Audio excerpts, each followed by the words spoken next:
अध्याय 33 कार्तिक मास महात्म्य। सूत जी ने कहा, इस प्रकार भगवान श्री कृष्ण ने अपनी अत्यंत प्रिय सत्यभामा को यह कथा सुनाई और फिर संध्योपासना के लिए माता के घर चले गए। कार्तिक मास का व्रत भगवान विष्णु को अत्यंत प्रिय है और यह भक्ति प्रदान करने वाला है। इस व्रत में 5 कर्म विशेष रूप से प्रिय हैं। रात्रि जागरण, प्रातः काल स्नान, तुलसी वट का सिंचन, व्रत का उद्यापन और दीपदान। इन कर्मों का पालन अवश्य करना चाहिए क्योंकि ये भगवान विष्णु को प्रसन्न करते हैं। ऋषियों ने कहा, हे प्रभु, आपने कार्तिक मास के व्रत का महत्व और इसके अधिक फल देने वाले उपाय बताए। यह व्रत मोक्ष की कामना करने वालों तथा भोग की इच्छा रखने वालों के लिए अत्यंत लाभकारी है। फिर भी हम आपसे एक प्रश्न पूछना चाहते हैं। यदि कार्तिक व्रत करने वाला मनुष्य किसी संकट में फंस जाए, किसी वन में हो या रोगग्रस्त हो जाए, तो उसे व्रत किस प्रकार करना चाहिए? क्योंकि यह व्रत भगवान विष्णु को अत्यंत प्रिय है और इसे छोड़ना उचित नहीं है।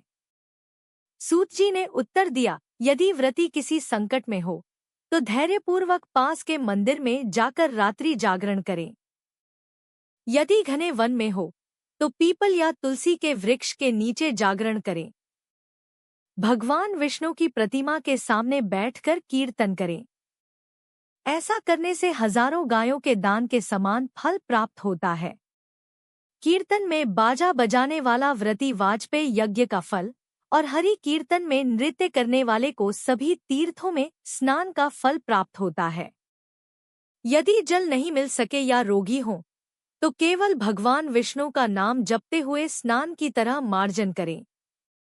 उद्यापन न कर सके तो केवल ब्राह्मणों की प्रसन्नता के लिए करें। दीपदान न कर सके तो किसी अन्य दीप की रक्षा करें। तुलसी का पौधा न हो तो वैष्णव ब्राह्मण की पूजा करें, क्योंकि भगवान सदैव अपने भक्तों के समीप रहते हैं। इन सभी उपायों का पालन न हो सके तो व्रती ब्राह्मण गौ, पीपल और वट वृक्षों की श्रद्धापूर्वक सेवा करे। ऋषियों ने पूछा, हे प्रभु, आपने पीपल और वट वृक्ष को गौ और ब्राह्मण के समान बताया है, विशेष रूप से इन्हें श्रेष्ठ क्यों माना गया? सूत जी ने कहा, पीपल भगवान विष्णु का रूप है और वट भगवान शंकर का। पलाश ब्रह्मा जी के अंश से उत्पन्न हुआ। कार्तिक मास में इन वृक्षों के पत्तलों पर भोजन करने वाला भगवान विष्णु के लोक में जाता है। इन वृक्षों की सेवा, पूजा और दर्शन करने वालों के सभी पाप नष्ट हो जाते हैं। ऋषियों ने पूछा, हे प्रभु, ब्रह्मा, विष्णु और शंकर वृक्ष स्वरूप क्यों हुए? कृपया हमारी शंका निवारण करें। सूत जी बोले, प्राचीन काल में भगवान शिव और माता पार्वती का विहार हो रहा था। उस समय अग्निदेव ब्राह्मण का रूप धारण करके वहां आए। विहार के आनंद में कुपित होकर माता पार्वती ने सभी देवताओं को शाप दे दिया। हे देवताओं, आप सब विश्व सुख से अनभिज्ञ नहीं हैं, फिर भी विघ्न उपस्थित किए, अतः आप सभी वृक्ष बनो। इस प्रकार माता पार्वती के शाप से देवता वृक्ष बन गए। यही कारण है कि भगवान विष्णु पीपल और भगवान शंकर वट वृक्ष के रूप में पूजनीय हुए। इसलिए पीपल को केवल शनिवार को ही छूना चाहिए, क्योंकि शनिदेव के साथ भगवान विष्णु का विशेष योग होता है।